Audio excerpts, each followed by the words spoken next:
Welcome to the Steelers Realm Podcast.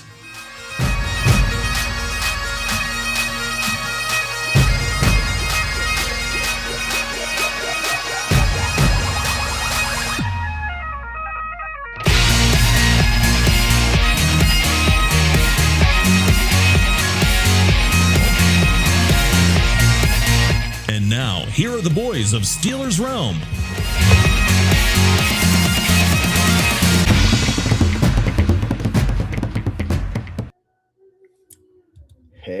Hey, good evening, Steelers Nation.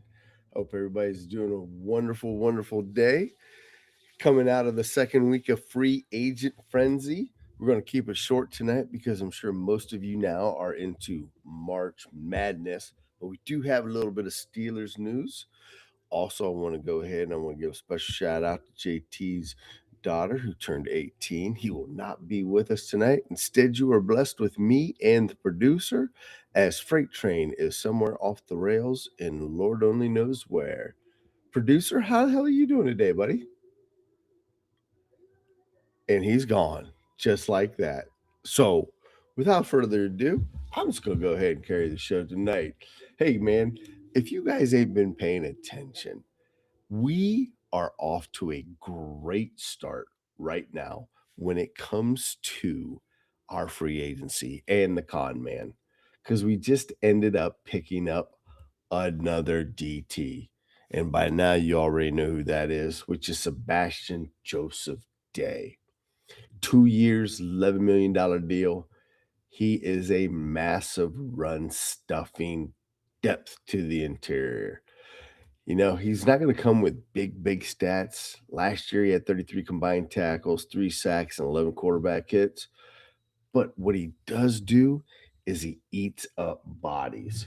And that is where we're at today, eating up bodies. And the producer is now back. He is experiencing technical difficulties. Welcome back and welcome to the show, Mean Green.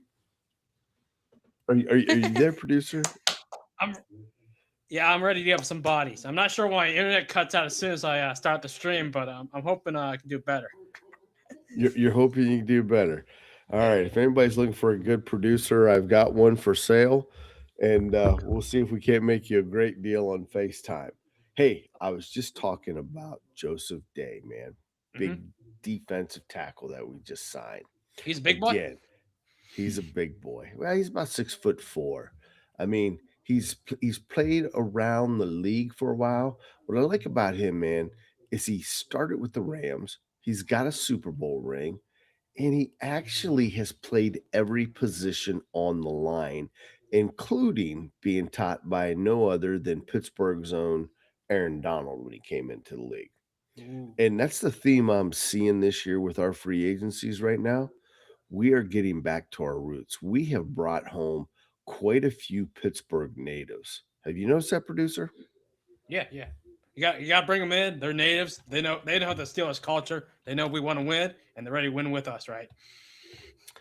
And we're like, it's like we're trying to make childhood dreams come true this year. I mean, from the coach all the way down. I mean, and here we are now, a couple of weeks removed from Mike even coming on board.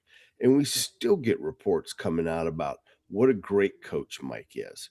I mean, even CD Lamb goes ahead and attributes his career in the first 5 years to Mike and the energy that he brings.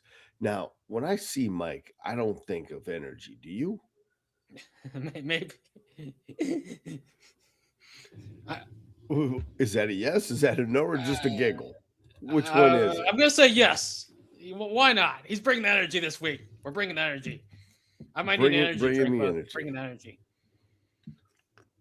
But what I do like so far is I like the fact of where he's went ahead and he's added some key pieces. Now, of course, here's the thing that I do want to talk about, though, real quick, because, of course, here we are. We're into late March again, and we're back on the Aaron Rodgers watch, right?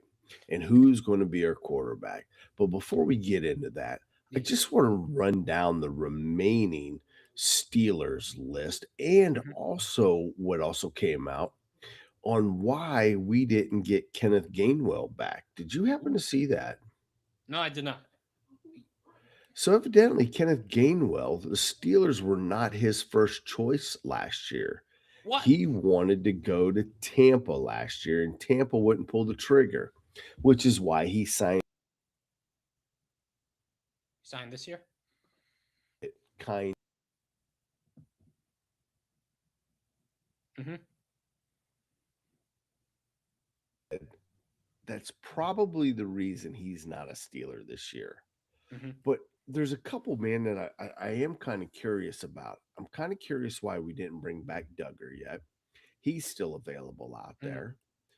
Then you go ahead and you look down Calvin Anderson, who I thought did a great job for us coming in during the season and filling in along the offensive line.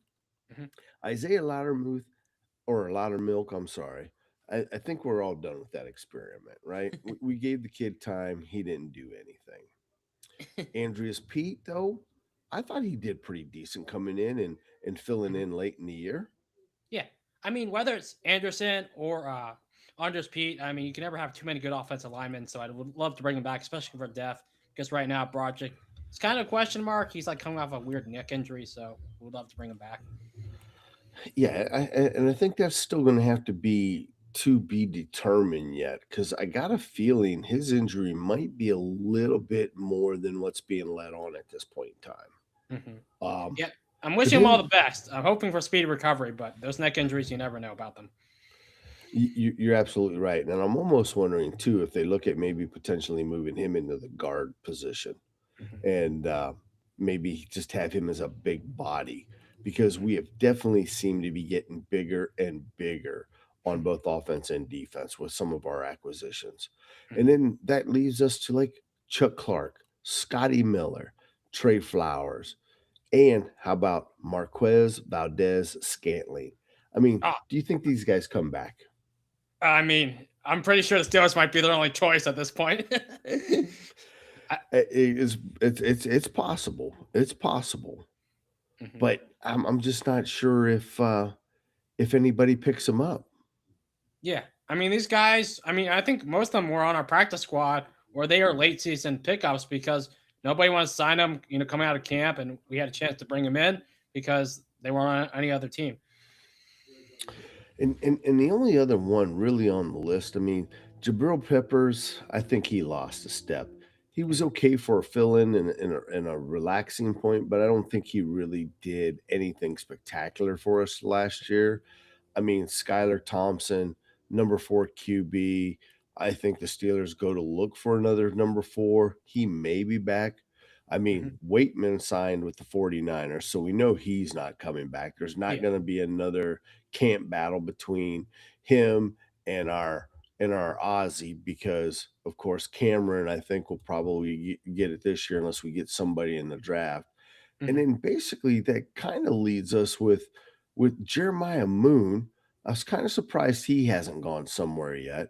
And Ryan McCollum, which was our backup center that I thought he did a decent job last year as well coming in. Now, of course, free agency's still a little young yet, but just kind of looking at the overall roster and who's kind of went out there, it just kind of smells mediocre, which is where this team's been in the last couple of years. Yeah. I mean, unfortunately, we make the joke of mediocre Mike with Tomlin for years. Now we got mediocre McCarthy in the building, though. So we'll see if things are changing. I'm hoping so. But of those lists, the guys you mentioned, the secondary pieces, Duggar, I thought played well. He actually led us in interceptions at one point during the year. I would love to bring him back, even though we got Brisker and Elliott. Elliott did miss some time last year, so could add some more bodies on the secondary. So yeah, you can never have too much depth, that's for sure. So I was kind of interested in that. And then did you see the other report that came out this week about Jaylen Waddle? Oh, yeah, I was surprised the Dolphins, they're trading. Anybody who's a Dolphin is going to be traded, it sounds like. And I was hoping the Steelers would be in play for him, but I wouldn't say settled, but we ended up with Pittman, still a good wide receiver. And him and DK should be a good pairing, even though we missed out on Waddle, unfortunately. Well, I'm kind of curious there when you look at Pittman, and if we were seriously thinking about Jaylen Waddle, I'm wondering what the determining factor was there. Was it? I mean, because Waddle Denver picked up a pretty good deal on that trade. Yeah. Yeah, it was what, a first round pick for him, pick 30. I mean, I guess the Steelers weren't willing to give him a first round pick. They wanted to keep that. Yeah, so I'm not quite sure, if that was the asking price, and hence the reason we settled on Pittman Jr. But I'm kind of glad that it went the way it did. I will note, Now, stylistically, they're very different. Jaylen Waddle's your traditional deep threat. He's basically a supercharged version of Calvin Austin, where Pittman's more of a guy who can win at the catch point, which is more of what I think McCarthy was looking for. He reminds me a lot of what Michael Gallup he had a few years ago when he was good and still healthy for them. he wanted somebody who was going to fight for the ball. Yeah, fighter. Yeah. And I think that goes back to where we've been seeing here over the last couple of years, man. Getting some bigs in there. I mean, we're definitely some bigs. Now, the one guy I'm glad that we're not going after is Deebo Samuel. I think his course has ran to a dead end at this point in time. I don't think Deebo's the Deebo when he was in San Francisco. I'm not sure if you saw the meme. I saw this online. So it's like the 5 most, stressful jobs in America. It's like number 1's a firefighter, number 2 is an air traffic controller, and then number 3 was Brian Ayuk's agent or Deebo Samuel's agent. Those are the 3 toughest jobs. That's the meme you've seen? Yeah. It's a funny meme I saw online. I see. All right. But Deebo's lost a step, unfortunately. I mean, right now we only have 3 wide receivers on the roster, so if he wants to, couldn't hurt to add another wide receiver. But I'd rather just go a different route. With somebody who's younger, cheaper, maybe draft somebody. I don't think we have enough veterans in the locker room now. We definitely have enough veterans, and I think it is time for a little bit of some young blood. And we actually did have a couple of wide receivers that have come in on the pro days, and we'll talk about that here in a minute. But before we do, let's just go ahead. Let's start on this clock again now. The quarterback room chaos. Honestly, do you think anybody do you think that the Steelers want Aaron to come back, that Aaron's still waiting to make a decision, or do you think the decision has really truly already been made?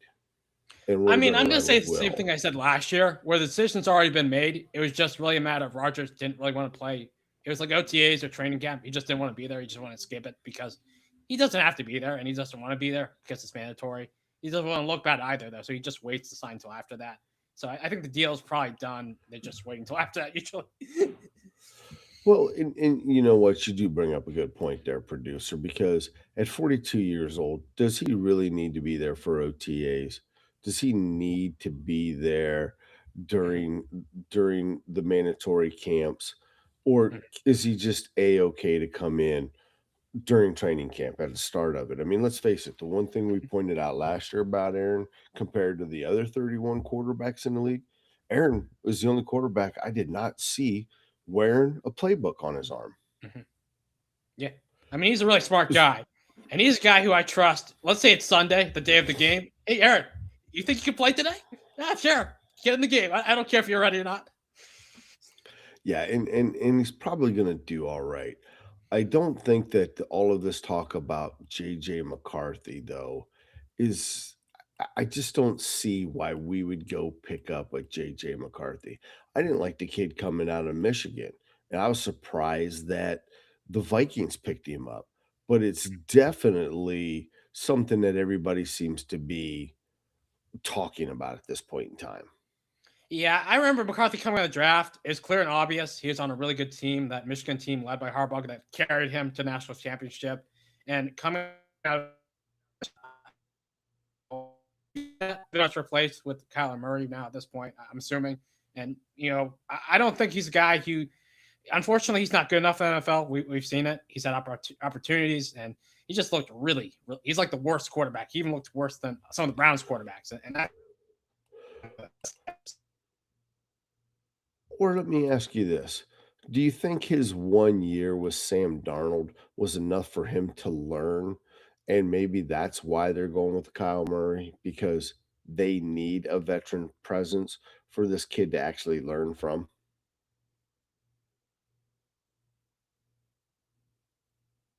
And just like that, he's gone, locked up tighter than a drum. So I'm going to answer that question for you. I think that that's part of the kid's problem. And I also think that he's got a little bit of learning issues when it comes to coverage. Now, I also cannot believe Jerry Dulett come out and basically said there are teams calling about Mason Rudolph and that he could potentially be late round draft capital. I don't know if I'm ready to lose Mason yet.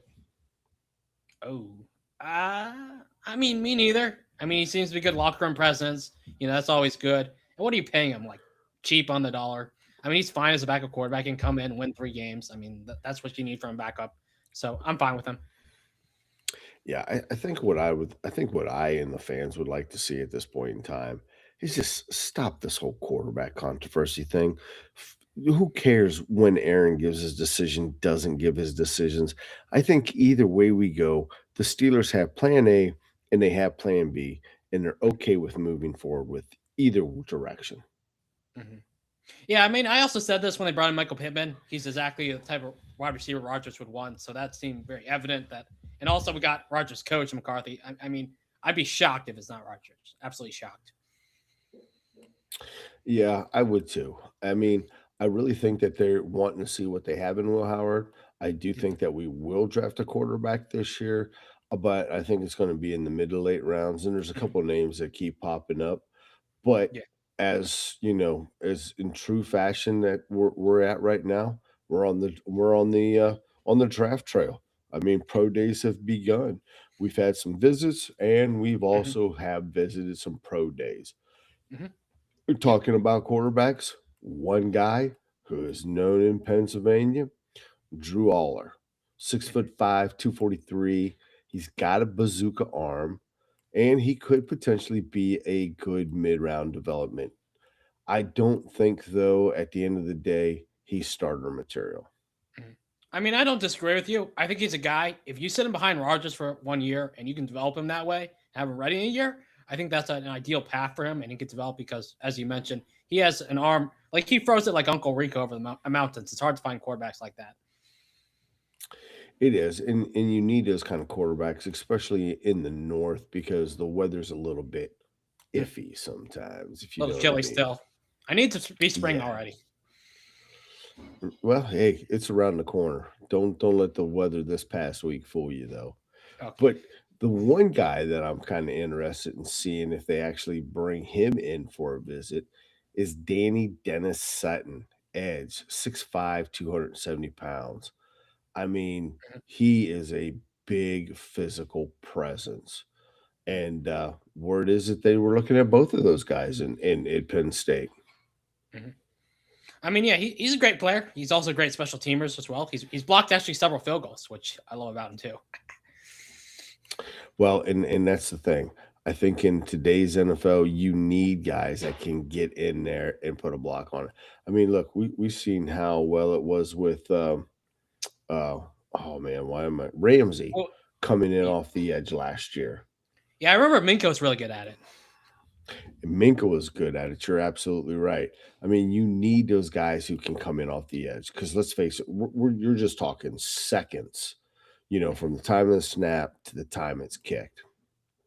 Well, they didn't just stop at Penn State, man. They also went on to Clemson as well, too. And seemed to be looking at Peter Woods, defensive tackle. Um, Omar was really interested in this kid. They actually may be looking for, it seems like everybody keeps talking about the succession to Cam Heyward. Hell, at this point in time, Cam might be playing at 80 yet. Yeah, they He keep trying might to be replace on a, Camp, but he keeps playing. He keeps getting better every year. and he keeps getting a new contract. So I mean, I'm kind of excited to see if he keeps pulling this off for a few more years. And then TJ Parker, another edge guy. It seems like we're looking at edge, and that kind of scares me a little bit. Are we looking at Highsmith potentially going? Are we looking at TJ potentially going? I mean, we already picked up Sawyer. We've Mhm. seen what he did as a rookie, but we are also coming towards the end of of Herbig's Mhm. rookie contract. Is this a potential of, hey, either we keep Herbig and we let somebody go and we need to get another younger guy, Mhm. or you just cannot have enough edge rushers? I think it's some of both. I mean, as of right now, Herbig does not have a contract extension, so you never know. You can't guarantee the guy's going to be there. And also, it's always good to do your due diligence. Look at all positions just in case, though. So just being doing what's the right thing. Look at all prospects. So you don't miss a really good prospect, even if it's that position you may not need, because you never have too many good edge rushers. Never have too many. I agree with that. I'd like to see a few more inside linebackers for development, but I'll take an edge. Now, we also took a trip to Alabama, man. And this kid is somebody who I've been kind of looking at. Caden Proctor, 6'7", 355. Holy You want to smokes! talk about a mountain of a man? Could you imagine him and Mountain Washington side by side on that left-hand side? I'm getting out of the way, baby. I'm not getting killed. Yeah, I mean, that is just that is a lot of meat to try to push around, man. A lot of meat. The only question is, man, is whether or not Proctor's still going to be on the board when they get to us at 21, or is it 22? Somewhere 21, around I in believe. there. 21. I'd love to Yeah, I take him just just so don't. the Browns can't get him. Is that what you're thinking? The Yeah, Browns are yeah. going Screw after the him too? Browns. Just take the guy. Take the guy. And then, of course, you got Ty Simpson down there as a quarterback. But, I mean, quite honestly, I don't think that Ty Simpson is one of the better Alabama quarterbacks that have come out from that program. Mhm. And quite one, I gotta put out there, man. At 6'1", if you got 2 6'7" guys on the left hand side, Ty ain't even going to be able to see a damn receiver over there. You're going to have to get him a step ladder. Be like Russell Wilson back there. Yeah, I don't know what it is with these Bama quarterbacks. They're all like small and like Kyler Murray types where like they can't see over the middle of the field for some reason. Yeah, and if you look at that Kyle Murray, I mean, is he a good quarterback? Is he a bad quarterback? I think he's a short quarterback that hasn't been able to play in the NFL yet. Russell Wilson was able to get away with it, in his earlier years because he also had his feet. As we already know from that experience, age sucks. He ain't got that anymore.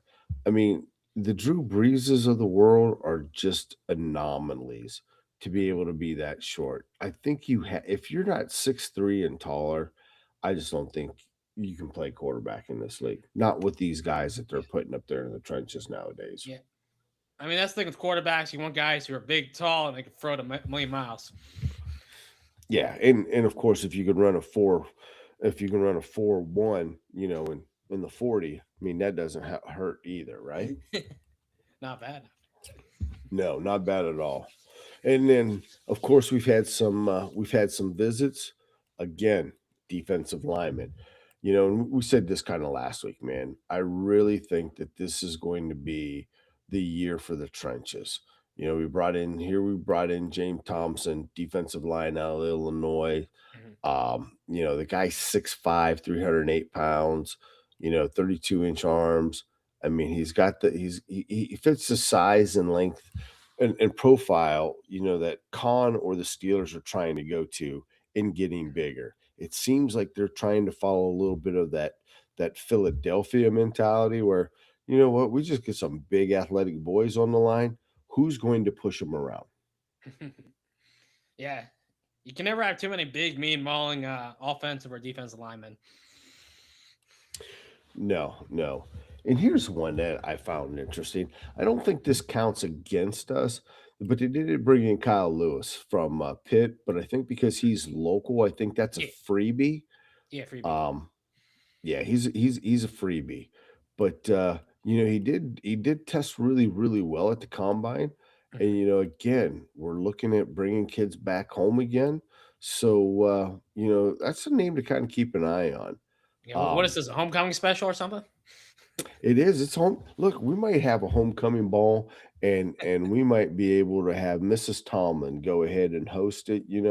Maybe I'll be there. perform the gowns and the outfits for the gala. and then kind of go from there. And then here you go again, another offensive tackle, Marco Bell out of Miami. I mean, that kid's a pretty big kid as well, and he ended up protecting. What was the quarterback's name down there?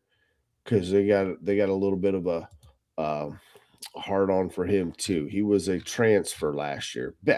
Carson Oh, yeah, Beck, yeah. Carson Miami, Beck, yeah, out of Miami. You know, I'm not quite sure because they brought him in as well too. What do you think about Carson Beck? I mean, he fits everything that we just said. He's 6'5". He's 223 pounds. He was a 3-year starter. He did go Mhm. to a national championship game last year.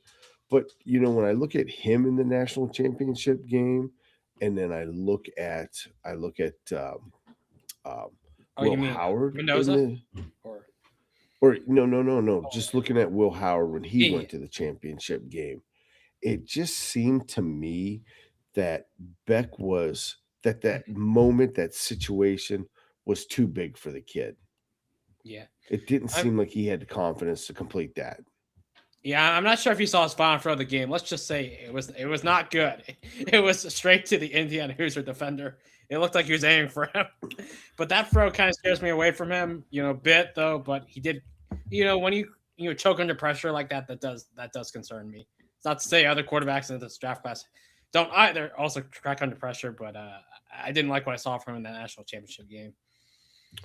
No, I didn't either. And I mean, there's just something about you can tell a lot by the quarterback's eyes, man. And Mhm. he just didn't seem like a quarterback that had that in his eyes. Yeah, I mean the way Um, you get through progressions is very important in the NFL, and if you can't get through more than one read, you're just not going to make the NFL. no, you're not. And then, of course, we had a couple cornerbacks come in. Now, here I'm gonna love to say this name. Are you ready? The Sicilians Prysock, cornerback, Washington. Now, I mean, he's definitely long and rangy. And they brought him in coming out of Washington, and they also ended up bringing in uh, um, another Johnson, right? And Yeah. he played with San Diego for 4 Uh-huh. years. So, I mean, maybe we got the Johnson brothers, Johnson and Johnson. Maybe they can sell us Q-tips, That worked. a little baby shampoo, some powder. Maybe they're the guys like LeBron James on the sideline. Whoosh. It's the Johnson and Johnson boys. But and then last but not least that we ended up bringing them in is we brought in two wide receivers that we talked about a little bit earlier, and Jeff Caldwell out of Cincinnati and Kendrick Law out of Kentucky. Mhm, Um, the thing that I found interesting with both of those visits is it came from smaller schools. mhm. Yeah, this smaller school wide receivers, you shouldn't get them in the mid rounds though. So if we're looking, for wide receiver late in the draft, we don't get one in the first round. There could be some options there. Yeah, and down. Let's face it, we got 12 picks. I Mhm, mean, we're gonna have to fill them up somehow, some way. mhm. You want to know what I'd like to see on here is them to bring in a punter. Mhm. Yeah, couldn't I'd like hurt. to see him bring in a punter. Mhm. Why can't we just Have have you? Big Ben do it like a pooch punt? We can bring him out of retirement. We can't bring Big Ben I'm kidding. out of retirement. I mean, Big Ben's having a hard time bringing Rodgers out of retirement. All right, we need Big Ben to do full press to get Rodgers out of the bat cave. In the back cave, Yep. yeah. Well, we're definitely going to need something there.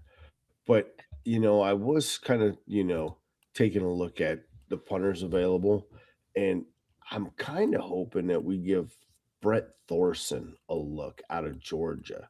He's that Australian punter, man, and I don't know if you've seen him, but he's I can't think of the other Aussie that's on in the NFL right now that Oh, was I know who you mean. booting the shit, booting the ball, and then I mean dropping it, either coffin corner kicking it or dropping it inside the 20 He, yard line. he's on the Seahawks, right? I think. Yeah, Seahawks. There you I go. forget his name Thank though. you, producer. I do too, but I mean, I love to watch that kid punt. And Brett Thorson, as a young guy, kind of reminds me of the same thing. So I'm kind of interested to see if we got that to look forward to here a little bit later on. Yeah. Other than that, though, man, I hate to say this, but that's about it that's going on. We got all the excitement out of the way last week, and it's just a Yeah, I dud thought this free week. agency was supposed to last a month. It lasted like one day. Yeah, well, and you're not supposed to have all this legal tampering, and you can't do this and you can't do that. But we had all these signings done even before the opening day of the NFL season. So I'm not quite even sure. But I do want to throw one more thing out there. Did you happen to see what the Browns have went ahead and are going to propose at the coaches Oh, I actually did. owners meeting? And it's actually kind of funny because that way they could have traded even more picks for Deshaun Watson. Is that what you were thinking when you read that? Yeah, Oh, because they're like they wanted out 5 years instead of 3 years. Yeah, and I just don't understand the rationale in that. I mean, they said that it's going to be easier for you to basically plan your team for years to come in the future. I just don't. I think it's actually preventing the understand Browns that. from making more stupid moves, so they should keep the role. Yeah, that is definitely. I hope that one gets shot down. But I did find that very stupid. We'll just leave it at that. Leave it to the Browns to suggest some stupid rule changes. I'm not surprised. Yeah, It's always the Browns. Always the Browns. Other than that, man, I mean, there's really not much more going on, man. Anything more besides just March Madness? Nah, I just need my bracket to hit. It's already been crushed because High Point won. High Point? Yeah. Do you know where High Point's from? Hell no. No? Not even a clue? No. You think I'm not smart? Well, just so you know, they are a private university in North Carolina, High Point, North Carolina. All right. Since they were the ones that went ahead and knocked you out, I figured I'd at least go ahead and put that down. I don't know. I haven't even looked at the bracket. I mean, they got a chance to play Duke. Is that how the bracket's lining up? No. Whoever it was, TCU plays Duke next. TCU, but I mean, are they in the same bracket? I mean, as it continues on, I'd have to check. Could they potentially play each other? I guess is what I'm getting at. Probably not. They'd have to make it. I think. I don't think they're in the same conference, like East West or whatever it's called. All right. So if they were going to do it, it's going to be all the way down at the end. Yeah, they have to make it to like the Final Four or the finals. Yeah, they're in two separate conferences. You're right. I had to look that up real quick. All right. So I guess, man, I got nothing else. You got anything? No. That's all I got. Unless you got anything you've been holding out on me for. No, man. I've spent, I've been like partying here too much, producer. I mean, I spent a week out in Las Vegas and come back and then spent a week in Nashville. Oh, you lucky son of a! I'm about done drinking, man. I'm gonna need to do a dry April or something. It's okay. I'm already an alcoholic. You're not that old to be an alcoholic, buddy. All right, I'm working on it. You got my age. It's one of my many goals in life. It's one of your many goals in life. I think you might want to try to raise that bar just at least one more step, man. Got it. All right. And for all of you fans out there who are still listening to this pathetically boring show tonight, which again, guys, a little bit sorry on that. Just, things are just a little slow right now. But next week, tune in because we're going to start breaking down positions now. Really start to get in the nitty-gritty on what our needs are. And that's even a little bit of a tough one with everything that Khan's just done. So, but tune in. We're going to try to make it look sexy. The boys should be back next week, and then we'll go from there. So, without further ado, I'm going to say adios to you. Be careful in the hot tub.